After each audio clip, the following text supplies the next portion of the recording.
요기허의 소설 History of Nowhere 통해 이미 아는 사이이긴 했지만 같이 일해보거나 했던 적은 없었던 그가 처음 개인적으로 연락해왔던 건 일본의 일방적 수출 규제와 화이트리스트 삭제에 항의하여 한국 정부가 지소미아 파기를 선언했을 무렵이었다. 제이슨은 유튜브로 한 보수 매체의 뉴스를 보고 있었다. 앵커는 전 정권에서 청와대 안보 보좌관을 지냈던 사람을 초대해 대화식으로 이야기하고 있었다. 지소미아는 General Security of Military Information Agreement의 약자로 한일 군사정보보호협정이라고도 부르는데 명목상으로는 그냥 한일 양국이 2급 군사기밀까지의 정보를 공유하자는 약속이지만 미국 입장에서는 상당히 상징적인 의미를 가지고 있습니다.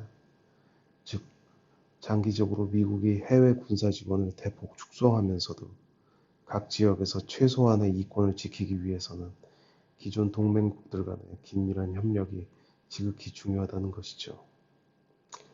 그러니까 지소미아는 한국 한반도에서 그것을 촉구하는 레버 중 하나겠군요.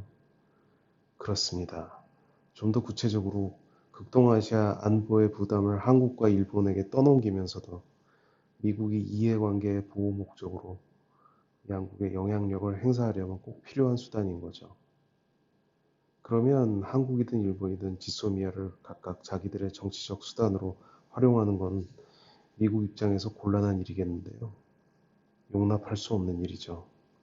그런 의미에서 우리 정부가 일본과의 갈등에서 상대방을 압박하는 카드로 지소미아 파기를 꺼내든 것은 걱정스러운 일이 아닐 수 없습니다.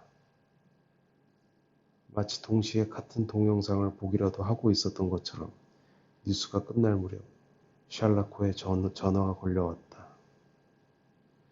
그는 자신이 한반도 안보동맹의 신봉자로서 악화일로였던 한일 관계에 대해 깊이 우려해왔고 미국의 입장을 알기에 동맹을 지키기 위해 자신의 위치에서 할 수 있는 일을 찾다가 연락해왔다고 했다. 이후 그가 주로 제공했던 정보는 청와대 내에서 이루어지는 외교 안보 정책 관련 논의 내용들이었고 그 안에는 공식적으로 미국이 전달받는 수준보다 훨씬 깊이 있는 세부 사항과 비하인드 스토리들도 많았지만 실질적으로 활용할 수 있는 정보는 별로 없었다. 그런데 지소미아 연장 가능성이 제로에 가까워지고 있던 한 달 전, 그가 갑자기 긴급하게 만남을 청해왔다. 어쩌면 분위기를 반전시킬 수도 있는 폭발적인 아이템이 있다는 것이었다. 샬라코는 대한민국 NSC의 일원이었다.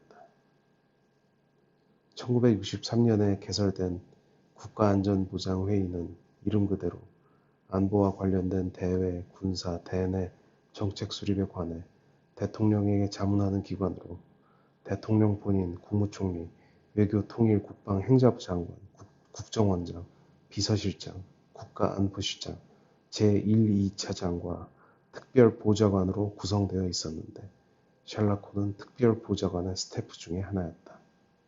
의사결정은 장관급들이 모인 상임회의를 통해 위원장인 대통령이 하지만 회의의 실무적인 준비 및 사전 의견 취합과 조율은 국가안보실장의 소관이었고 특별보좌관은 한 줄짜리 두리뭉실한 설명 외에 구체적으로 명시된 역할은 없었지만 NSC 실장을 위한 작은 정보기관이나 다름없다는 것은 공공연한 비밀이었다. 즉, 국정원과 군정보부에서 공유한 정보를 검증하고 직접적 조사가 필요한 사안에 대해서 자체적인 네트워크를 통해 정보를 수집 분석하는 역할을 수행하고 있었던 것이다.